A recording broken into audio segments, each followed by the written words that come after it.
Hello guys, स्वागत है आप सभी का शिव ओम क्लासेस के ऑनलाइन प्लेटफॉर्म में।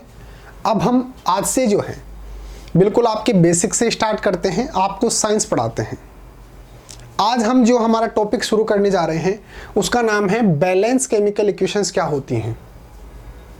आप जो है वो किस तरीके से इस चीज़ को जो है वो डिफाइन कर सकते हैं कि बैलेंस केमिकल इक्वेशन क्या होती है, इसकी डेफिनेशन क्या होती है, इसकी नीड क्या है। आपको अगर कोई भी केमिकल रिएक्शन दे रखी है तो उसको बैलेंस करना क्यों ज़रूरी है। फिर हम कुछ एग्जांपल्स लेंगे और आपको जो है वो कुछ अनबैलेंस केमिकल इक्वेशंस को जो है वो बैलेंस करके दिखाएंगे और किस तरीके से आपको कौन कौन से स्टेप्स लेने हैं ताकि आप अनबैलेंस केमिकल इक्वेशन को जो है वो बैलेंस कर सकेंगे। इन सभी चीज़ों को जो है हम यहाँ पर डिटेल से डिस्कस करने वाले हैं। एक इम्पॉर्टेंट चीज़ ये है कि थोड़ा सा पेशेंस रखना और जो मैं समझाऊं उसको अच्छे से समझने की कोशिश करना, क्योंकि यहाँ से बिल्कुल बेसिक से लेके चलेंगे, किसी चीज़ की कोई जल्दीबाजी नहीं है। तो थोड़ा सा टाइम लगेगा लेकिन चीज़ों को अच्छे से पढ़ेंगे। सबसे पहले तो हम बात करते हैं कि केमिकल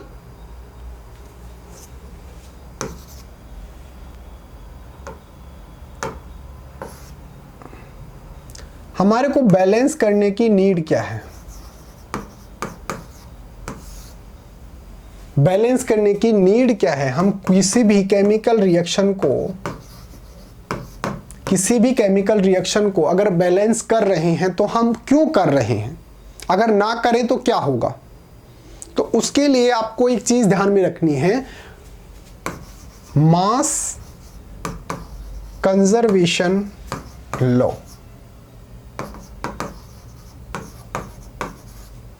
मास कंजर्वेशन लॉ, ये लो ये बोलता है कि आप जो है वो मास को ना तो डिस्ट्रॉय कर सकते हो ना ही क्रिएट कर सकते हो। अब सर इसका क्या मतलब है। इसका मतलब ये हो गया, जैसे मान लो कि मैंने यहाँ पे रिएक्टेंट लिए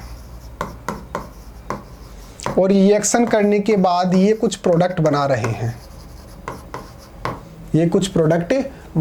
हैं, तो इस लॉ के अकॉर्डिंग जितना मास रिएक्टेंट का है, मान लो कि भाई x मास जो है वो इसका है, तो आफ्टर द रिएक्शन जो हमारे को प्रोडक्ट मिल रहे हैं इसका मास भी जो है वो x ही रहना चाहिए। अगर ये चेंज हो गया तो इसका मतलब आप मास कंजर्वेशन लॉ को फॉलो नहीं कर रहे हैं और आप जो है कुछ विशेष तो है नहीं, कुछ स्पेशल तो है नहीं कि अपने नियम अपने हिसाब से बनाएंगे। आपको जो है वो मास कंजर्वेशन लॉ को फॉलो ही करना पड़ेगा। पूरे यूनिवर्स के अंदर हर एक चीज जो है वो इसको फॉलो करती है, मास कंजर्वेशन लॉ को। भाई मास को ना तो आप क्रिएट कर सकते हो ना ही डिस्ट्रॉय कर सकते हो। आपसे कोई पूछे कि ऐसी कोई केमिकल रिएक्शन बताओ जिसके अंदर रिएक्टेंट के अंदर मास कम हो और फिर हमारे को प्रोडक्ट के अंदर ज़्यादा मिल जाए, तो ऐसी कोई नहीं है, क्योंकि हमारे को मास कंजर्वेशन लॉ फॉलो करना है। रिएक्टेंट के अंदर और प्रोडक्ट के अंदर दोनों के अंदर मास जो है वो सेम रहना चाहिए। तो मास को ना तो आप डिस्ट्रॉय कर सकते हो ना ही क्रिएट कर सकते हो, यही होता है मास कंजर्वेशन लॉ। ठीक है सर, लेकिन इसका मतलब क्या हुआ। इसका मतलब सीधा सा मतलब ये हो गया कि जैसे मान लो अभी मैंने आपको बताया था आप रिएक्टेंट ले रहे हो और फिर प्रोडक्ट बन रहा है, तो रिएक्टेंट के अंदर कुछ एलिमेंट्स होंगे। एलिमेंट्स कैसे, जैसे मान लो A2B3 प्लस C4 मान लो, और यहां पे ये रिएक्शन करने के बाद इस तरीके से बना लेते हैं AC प्लस B। तो क्या ये रिएक्शन सही है? बिल्कुल नहीं। क्यों नहीं है? क्योंकि ये मास कंजर्वेशन लॉ को फॉलो नहीं कर रही है। मास कंजर्वेशन लॉ के अकॉर्डिंग जो एलिमेंट है, जैसे मान लो यहां पर A एलिमेंट है, इसके कितने एटम्स हैं? 2 एटम्स हैं, तो आफ्टर द रिएक्शन भी इसके 2 ही एटम्स जो है वो होने चाहिए। ये लो सर मैंने कर दिया। ठीक है, C देखो, C कहां पे है, ये रहा सर C। इस एलिमेंट के कितने एटम्स हैं यहां पे रिएक्शन के अंदर? 4 दिख रहे हैं सर। तो यहां पर देखो, यहां पे 4 दिख रहे हैं क्या? नहीं सर। तो यहां पे भी 4 करो। B कहां पे है? ये रहा सर, ये रहा एलिमेंट B। इसके एटम्स कितने हैं, 3 हैं सर, तो वहां पे भी कितने करो, 3। अब जाकर ये रिएक्शन जो है वो मास कंजर्वेशन लॉ को फॉलो कर रही है, मास कंजर्वेशन लॉ को फॉलो कर रही है। अब जाकर जो है हम बिल्कुल सही रास्ते पे आए हैं। लेकिन सर इसको डिफाइन तो करो। आप according to mass conservation law the reactant और प्रोडक्ट दोनों के जो है वो मास सेम होने चाहिए। अदर वर्ड्स के अंदर हम ये बोल सकते हैं कि जो एलिमेंट्स हैं which is taking part in the reaction before the reaction और आफ्टर द रिएक्शन, उनके जो एटम्स हैं वो इक्वल रहने चाहिए। क्या बोल रहा हूं भाई, किसी भी रिएक्शन के अंदर जो एलिमेंट्स हैं जो पार्टिसिपेट कर रहे हैं उस रिएक्शन के अंदर, जैसे ए बी सी यहाँ पे पार्टिसिपेट कर रहे हैं, तो इनके जो एटम्स हैं, यानी कि जितने एटम्स रिएक्शन से पहले हैं उतने ही एटम्स जो है यहाँ पर आफ्टर द रिएक्शन होने चाहिए। ए हमारे पास एलिमेंट है, ये इसके अंदर पार्ट ले रहा है, इसके कितने एटम हैं, 2, तो आफ्टर द रिएक्शन ए जो हमारे पास एलिमेंट है उसके एटम्स 2 ही रहने चाहिए। ये कौन बोलता है, मास कंजर्वेशन लॉ बोलता है in the sense of chemical reaction. Chemical reaction की अगर हम बात करें, उसके अकॉर्डिंग अगर हम बात करें, मास कंजर्वेशन लॉ क्या बोलेगा कि हम जो एलिमेंट्स किसी भी रिएक्शन के अंदर पार्ट ले रहे हैं तो उसके जितने एलिमेंट्स बिफोर द रिएक्शन है, आफ्टर रिएक्शन भी उतने ही एलिमेंट्स होने चाहिए। ये तो हो गई नीड की बात। तो सबसे पहले तो हम थोड़ा सा डिफिनेशन की तरफ देख लेते हैं। सबसे पहले हम बात करें कि इसकी नीड क्या थी। तो देखो, the law of conservation of mass, mass conservation law जो है डेट्स फ्रॉम द, जो हमारे एंटोनी साहब थे, इन्होंने जो है वो 1789 के अंदर इसको डिस्कवर किया था।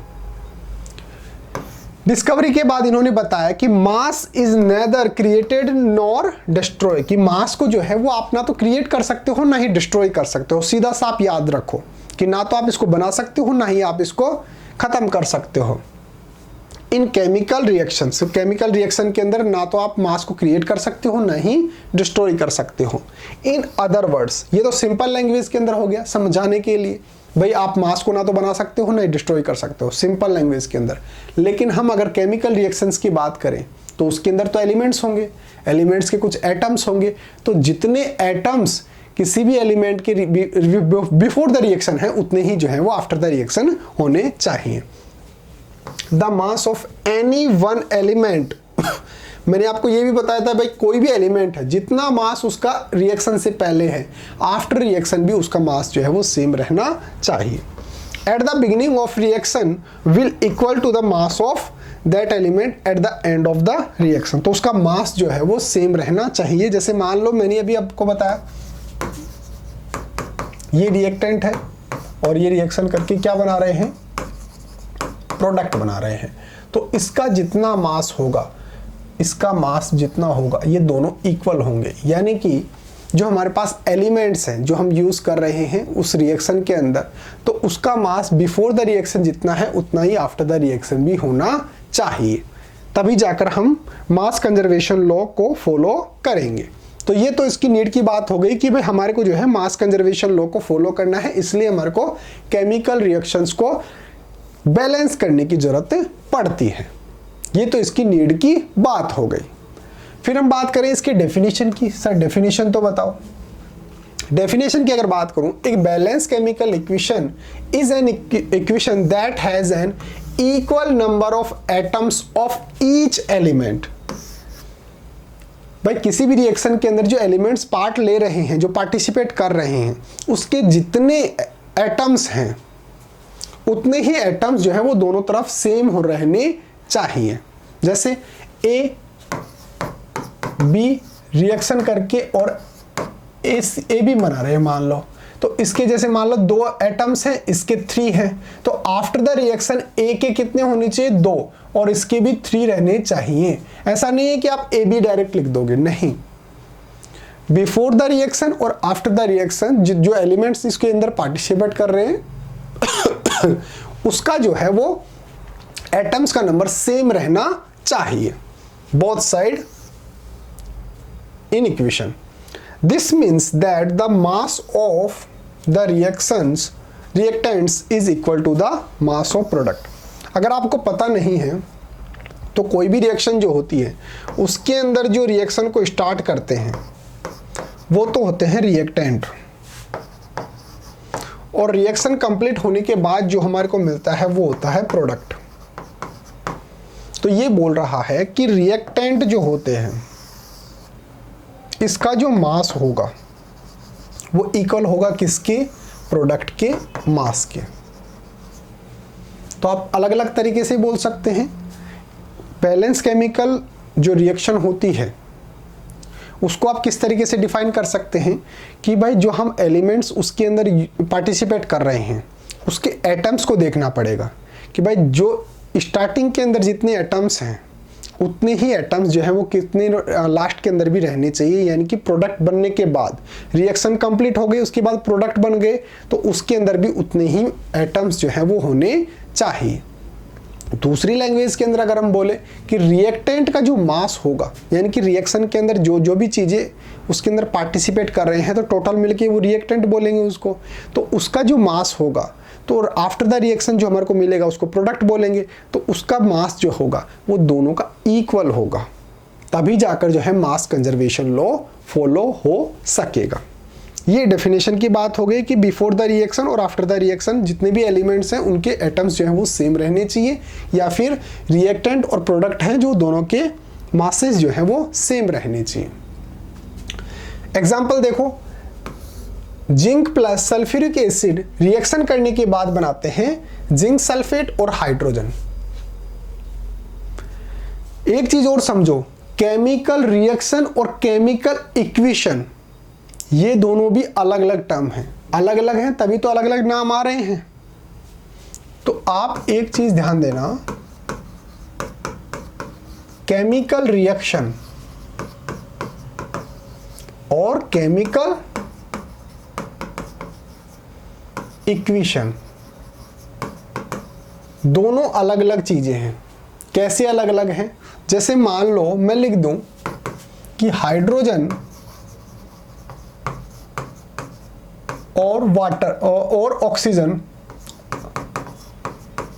मिलकर और वाटर बनाते हैं।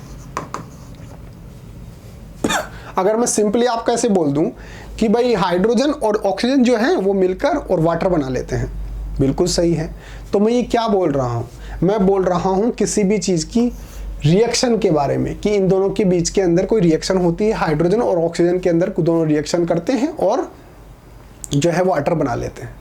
लेकिन अगर मैं इसी को लिख दूं, इसके जो फॉर्मूलाज होंगे, केमिकल फॉर्मूलाज होंगे, उस फॉर्मेट में अगर लिख दूं तो फिर ये क्या बन जाएगा? ये केमिकल इक्वेशन बन जाएगा। क्यों? क्योंकि मैं उसकी इक्वेशन लिख रहा हूं। वो तो सिंपल लैंग्वेज के अंदर है, वो साइंस की लैंग्वेज के अंदर थोड़ी है। वो तो जनरली जैसे मैं बोल रहा हूँ हाइड्रोजन ऑक्सीजन मिलके वाटर बनाते हैं, लेकिन कैसे बनाते हैं अगर मैं उसकी इक्वेशन लिखूंगा तो हम उसको बोलेंगे केमिकल इक्वेशन। कैसे लिखूंगा? जैसे मान लो हाइड्रोजन और ऑक्सीजन ये दोनों मिलके और जो है वो क्या बना लेते हैं? H2O बना लेते हैं। अब यहां पे ध्यान देना, हाइड्रोजन एक क्या है? H की बात कर रहा हूं मैं, सिर्फ यहां पे सिर्फ H की बात कर रहा हूं। हाइड्रोजन क्या है? एक एलिमेंट है। क्या है ये? एलिमेंट है। यहां पर इसके कितने एटम्स हैं? 2 एटम्स हैं। यहां पे देखो ये हाइड्रोजन, इसके एटम्स कितने हैं? 2। दोनों इक्वल हैं। बिल्कुल हाइड्रोजन के मामले में हम जो है मास कंजर्वेशन लॉ को फॉलो कर रहे हैं। ऑक्सीजन देखो, ऑक्सीजन के ये एलिमेंट है, ये भी एलिमेंट है।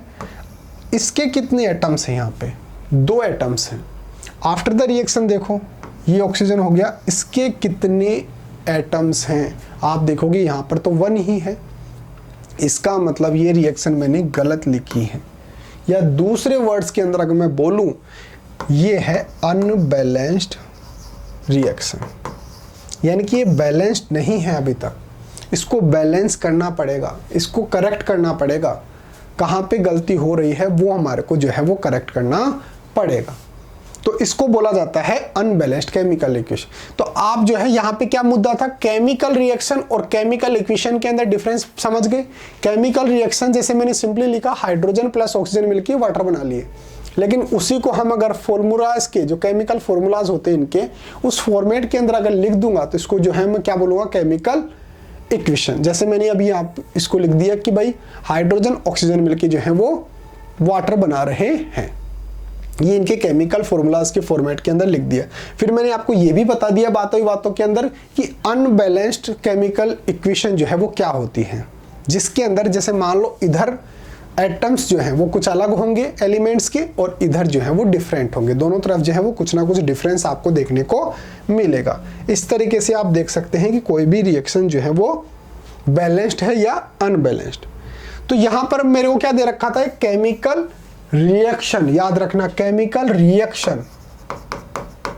इसको जब मैंने यहां पे इस फॉर्मेट के अंदर लिख दिया, केमिकल फॉर्मूलाज की फॉर्मेट के अंदर लिख दिया, तो अब ये क्या बन गया, केमिकल इक्वेशन। तो अब ये देखो केमिकल इक्वेशन, ये बोल रहा है कि भाई जिंक और सल्फ्यूरिक एसिड मिलकर और जिंक सल्फेट और हाइड्रोजन बना रहे हैं, जिंक और सल्फ्यूरिक एसिड मिलकर और जिंक सल्फेट और हाइड्रोजन बना रहे हैं। अब हमारे को ये चेक करना है भाई ये बैलेंस्ड है या अनबैलेंस्ड, इसको बैलेंस कैसे करेंगे ये हमारे को चेक करना है। ठीक है, करो। सबसे पहले तो इस तरीके से आप टेबल बना लेंगे, सबसे पहले तो इस तरीके से आप टेबल बना लेंगे, ऐसे करके, और एक टेबल बना लो इस तरीके से ऐसे। अब उसका क्या करेंगे सर, उसका मैं बताता हूं, वो करेंगे। यहां पे तो क्या लिखना, यहां पे तो लिखो एलिमेंट्स। भाई कौन कौन से एलिमेंट जो है उसके अंदर पार्टिसिपेट कर रहे हैं उस रिएक्शन के अंदर। यहां पे लिखो रिएक्टेंट जो है, भाई एक तो हमारे पास लेफ्ट साइड है, एक राइट साइड है, तो लेफ्ट साइड वाले जो है वो क्या हो गए, रिएक्टेंट हो गए, ये लेफ्ट साइड लिख लो। एक राइट साइड यानी कि आफ्टर द रिएक्शन वो क्या बोलते हैं, उनको प्रोडक्ट्स बोलते हैं, या फिर राइट साइड लिख लो, कुछ भी लिख लो, जो आपको सुविधा लगे वो लिख लो। ठीक है, तो इस तरीके से आपको जो है वो टेबल बनानी है। अब यहां पे जो मैं रिएक्टेंट लिख रहा हूं उसके कितने एटम्स हैं वो लिखने हैं मेरे को यहां पे। जैसे यहां पे जिंक दे रखा है तो सबसे पहले जिंक लिख दो, ये लो सर जिंक लिख दिए, जिंक लिख दिए।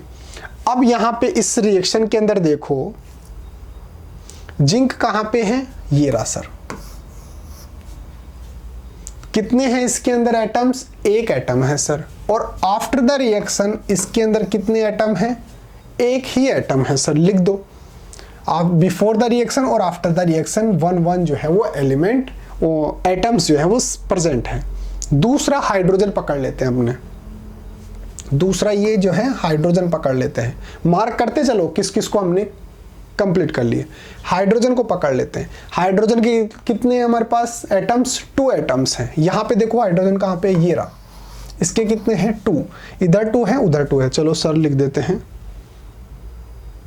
ये हाइड्रोजन हो गया, इधर भी 2 मिले हैं उधर भी 2 मिले हैं। ठीक है सर, फिर उसके बाद पकड़ो किसको, नेक्स्ट एस को। एस के कितने हैं एटम, 1 ही है, और एस के कितने हैं 1 ही है, दोनों तरफ 1 1 है, लिख दो। नेक्स्ट है एस 1 और 1। ठीक है सर, इसके बाद क्या बचा, ऑक्सीजन, ऑक्सीजन बचा। इसके कितने हैं एटम्स, 4। ऑक्सीजन कहां पे, ये रहा ऑक्सीजन, इसके कितने हैं 4। अब पकड़ो ऑक्सीजन को, इधर भी 4 इधर भी 4। अब हर एक एलिमेंट को चेक करो, ऐसे टेबल बना के, ऐसे टेबल बना लो, फिर हर एक एलिमेंट को चेक करो कि जिंक के कितने हैं 1 1 इक्वल है। ठीक है सर, मार्क कर दो, सही है ये। हाइड्रोजन के 2 और 2 दोनों इक्वल हैं, ठीक है मार्क कर दो। एस के कितने हैं 1 1, ये भी ठीक है। ओ के कितने हैं 4 4 दोनों। यानी कि जितने भी एलिमेंट्स हैं उनके एटम्स बिफोर द रिएक्शन यानी कि रिएक्टेंट के अंदर और आफ्टर द रिएक्शन यानी कि प्रोडक्ट के अंदर जो है वो सेम है। इसका मतलब ये केमिकल इक्वेशन जो है वो क्या है, बैलेंस्ड है। आपको कोई भी चीज करने की जरूरत नहीं है, बिल्कुल करेक्ट जो है वो है। तो इसका मतलब ये हमारे पास क्या है, एक बैलेंस्ड केमिकल इक्वेशन है। आपको किसी भी तरीके का कोई चेंज करने की जरूरत नहीं है। तो आप समझ गए किस तरीके से चेक करना है कि कोई भी रिएक्शन जो है वो बैलेंस्ड है या नहीं है। ठीक है, इस तरीके से टेबल बना लेंगे, यहाँ पे एलिमेंट्स लिखेंगे, फिर लेफ्ट साइड के अंदर उसके एटम्स कितने हैं और राइट साइड के अंदर उसके कितने एटम्स हैं, यानी कि ये रिएक्टेंट के अंदर है और ये प्रोडक्ट के अंदर है। इस तरीके से आप दोनों को जो है चेक करके कि भाई देखो दोनों तरफ 1 1 2 2 1 1 4 4 सब के सब जो है वो बैलेंस हैं। तो इसका मतलब ये कंप्लीट जो रिएक्शन है, ये वाली रिएक्शन जो है वो क्या है, बैलेंस्ड केमिकल रिएक्शन है। अब आपको समझाने के लिए एक अनबैलेंस्ड भी तो लिखनी पड़ेगी, नहीं तो आप समझोगे कि कैसे कि भाई कोई भी केमिकल रिएक्शन जो है वो अनबैलेंस्ड है, उसको बैलेंस करना है तो आप किस तरीके से करेंगे वो भी तो आपको समझाना पड़ेगा। अब देखो, नहीं, let us try balance the following chemical equation. आपको जो है ये केमिकल इक्वेशन जो है वो बैलेंस करना है। Fe प्लस H2O रिएक्शन करने के बाद Fe3O4 जो है और हाइड्रोजन जो है वो बना रहे हैं। तो वो स्टेप्स जो मैंने अभी आपको बताया था, क्या बताया था, क्या बताया था, इस तरीके से आपको एक टेबल बना लेनी है। ठीक है, बना लो, ये लो सर बना लिए, इस तरीके से एक टेबल बना लो। ये एलिमेंट के लिए, ये लेफ्ट साइड के लिए, ये राइट साइड के लिए। इसके अंदर क्या लिखेंगे, एलिमेंट्स, इसके अंदर लेफ्ट साइड, इसके अंदर राइट साइड।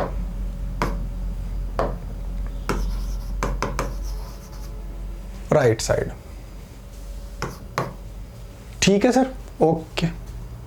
देखो मेरे को क्या दे रखा है, सबसे पहले तो ये केमिकल रिएक्शन है। इसके अंदर देखो सबसे पहले तो क्या दे रखा है, एलिमेंट Fe दे रखा है। Fe जो एलिमेंट है इसका यहाँ पे कितना एटम है, 1 है। इधर देखूंगा तो कितना है, 3 है। कितना है, 3। तो सबसे पहले तो मैं Fe को लिख दूंगा, इसका इधर 1 है और इधर 3 है। ठीक है, उसके बाद मैं किसको देखूंगा, उसके बाद में देखूंगा हाइड्रोजन को। हाइड्रोजन का कितना है, 2, और इधर हाइड्रोजन का देखूंगा तो कितना है, 2। दोनों तरफ जो हाइड्रोजन कितना है, 2 और 2, इधर भी 2 और इधर भी 2। ठीक है, उसके बाद अगर मैं बात करूं तो मेरे को क्या दिख रहा है, ऑक्सीजन दिख रहा है सर। ऑक्सीजन का कितना एटम है, 1 एटम है। इधर देखूंगा तो कितना एटम है, 4 एटम है। तो यहाँ पे ऑक्सीजन देखूंगा कितना है, 1, इधर कितना है, 4। दोबारा से क्रॉस चेक कर लो, 1 4 2 2 3 1। यहां तक की बात समझ में आ गई। अब देखो Fe की बात करो, इधर 1 है, इधर 3 है। यहीं पर देख लो अनबैलेंस्ड है। अगर स्टार्टिंग में आपको दिख जाए कि भाई Fe का ही देख रहे हैं कि एक का ही, एक तरफ है 1 एक तरफ है 3, तो अनबैलेंस हो गई, अनबैलेंस्ड हो गई ना। एक भी सिंगल एलिमेंट भी अगर अनबैलेंस्ड है, इसका मतलब पूरी की पूरी रिएक्शन क्या है, अनबैलेंस्ड। यहां पर अगर आप स्टार्टिंग के अंदर हाइड्रोजन चेक कर लोगे, फिर आपको 2 और 2 दोनों तरफ 2 दिख गया, आपने गलती से जो है जल्दी से पर बैलेंस लिख दिया, बैलेंस नहीं है। दूसरा भी तो चेक करो, Fe यहाँ पे 1 दिख गया, वहां पे 3, 1 दिख गया, तो उसके बाद आप बोल सकते हो अनबैलेंस्ड है। फिर चाहे ये दोनों के दोनों बैलेंस हो, कोई दिक्कत वाली बात नहीं है, लेकिन अगर एक भी दिख गया अनबैलेंस्ड, तो पूरी की पूरी रिएक्शन जो है वो क्या बोली जाएगी, अनबैलेंस्ड बोली जाएगी। तो ये रिएक्शन, ये तो कंफर्म हो गया कि भाई ये क्या है, एक अनबैलेंस्ड केमिकल रिएक्शन है। अब सर इसको बैलेंस कैसे करें, वो भी कर देते हैं। सबसे पहले तो मेरे को यहाँ पे जो रिएक्शन दे रखी है,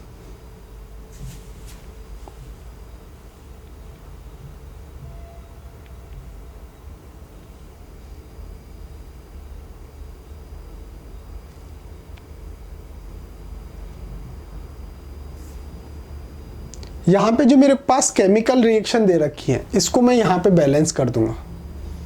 कैसे बैलेंस करूंगा, यहाँ पे देखो सबसे हाईएस्ट नंबर आपको किसका दिख रहा है, सर ऑक्सीजन का दिख रहा है मेरे को। ठीक है, तो ऑक्सीजन जो है यहां पे इस तरफ कितना है 4 है सर, और इधर कितना है 4 है। तो मैं इधर क्या करूंगा, ऑक्सीजन जहां पर भी दिखेगा उसको 4 से मल्टीप्लाई कर दूंगा। इधर मैं क्या करूंगा 4 से मल्टीप्लाई कर दूंगा, तो ऑक्सीजन मेरे पास क्या हो जाएगा, बैलेंस हो जाएगा। कैसे 4 से मल्टीप्लाई कैसे करूंगा, ऑक्सीजन कहां दिख रहा है, इधर कितना है 1 है, इधर कितना है 4 है, तो मैं इधर क्या करता हूं 4 से जो है वो क्या कर देता हूं, मल्टीप्लाई कर देता हूं।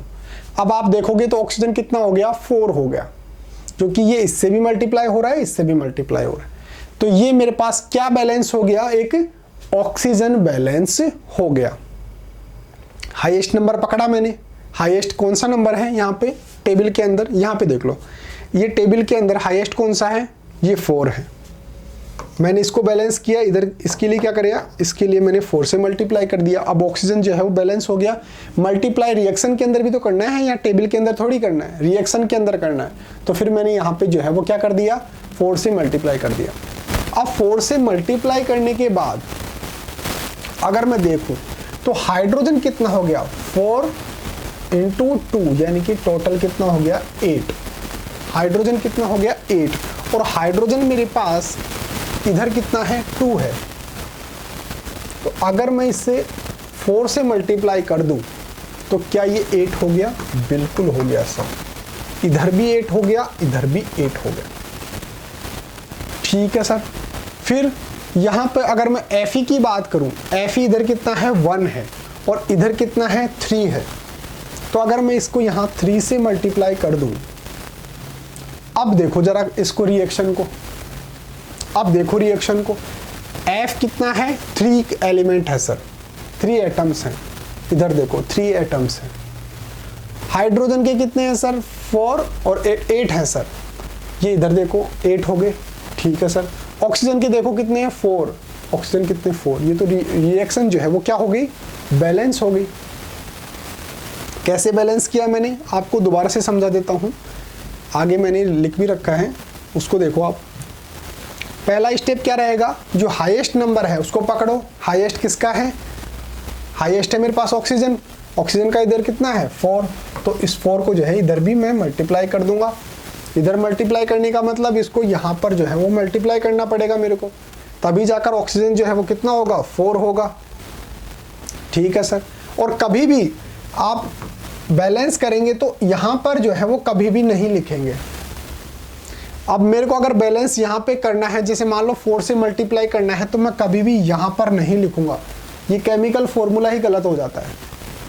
अब यहाँ पे मैं उसकी बात नहीं कर रहा हूँ, जैसे मान लो O2 और O3, क्या ये दोनों सेम है क्या, नहीं, ये दोनों डिफरेंट हैं। ये ऑक्सीजन है, ये ओजोन है। तो यहाँ पर अगर आप 4 लिख दोगे तो ये इसका केमिकल फॉर्मूला ही चेंज हो गया। तो कभी भी यहाँ पे पैरों के अंदर नहीं लिखना, सामने लिखना है। जो भी आप मल्टीप्लाई करोगे सामने से करोगे। जैसे अभी मैंने आप Fe से मल्टीप्लाई किया तो मैंने यहाँ पे थोड़ी 3 लिखा था, यहाँ पे 3 थोड़ी लिखा था, यहाँ पे लिखा था। तो कभी भी पैरों के अंदर नहीं लिखना, मल्टीप्लाई करना है। ठीक है। तो देखो मैंने 4 से मल्टीप्लाई किया, 4 से मल्टीप्लाई कर दिया तो 4 ऑक्सीजन हो गए, 4 ऑक्सीजन। एक चीज तो मेरे पास बैलेंस हो गए। फिर उसके बाद जिस भी चीज को आप चाहो उसको कर दो।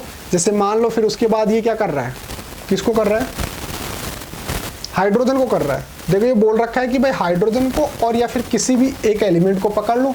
मैंने हाइड्रोजन को पकड़ लिया। हाइड्रोजन कितने हो गए यहाँ पे 4 × 2 8 हो गए। इधर कितने हैं हाइड्रोजन, इधर कितने हैं 2 हैं, तो इधर 4 से मल्टीप्लाई कर दो। अब यहाँ पे भी मल्टीप्लाई कर रहा हूँ तो यहाँ पे कर रहा हूँ मैं, पैरों के अंदर नहीं लिखना कि भाई 2 को हटा के 8 लिख दो, ऐसा नहीं है। तो यहाँ पर मैं इसको मल्टीप्लाई करूँगा, इधर भी 8 हो गए। तो इसका मतलब हाइड्रोजन जो है वो क्या हो गई, बैलेंस हो गई। तो देखो यहाँ पे ये तो पहले से बैलेंस हो गया था, इस हाइड्रोजन को बैलेंस करने के लिए मैंने 4 से मल्टीप्लाई कर दिया। तो यहाँ तक की बात समझ में आ गई। अब मेरे पास एक लास्ट बच रहा है, कौन सा, Fe। अब मैं Fe को जब देखूंगा तो इधर मेरे पास था 1, 3 से तो मल्टीप्लाई अब किया है, यहाँ पे है 3, तो इसके इक्वल करने के लिए मैं इधर क्या कर दूंगा 3 से मल्टीप्लाई कर दूंगा। अब रिएक्शन को चेक करो। अब ये जो रिएक्शन है इसको चेक करो। Fe के कितने हो गए 3, Fe के कितने हैं 3, ठीक है, इक्वल है। दोबारा से टेबल बनाओगे इस तरीके से, वैसे ज़रूरत नहीं है, फिर भी अगर आप बनाओगे तो F इक्वल कितना लिखोगे 3 और 3, ठीक है। फिर हाइड्रोजन ये कितने हो गए 8, इधर हाइड्रोजन 8, ठीक है। फिर क्या बचा, ऑक्सीजन कितने हैं 4, इधर कितने हैं 4। तो इसका मतलब सब के सब एलिमेंट्स की जो एटम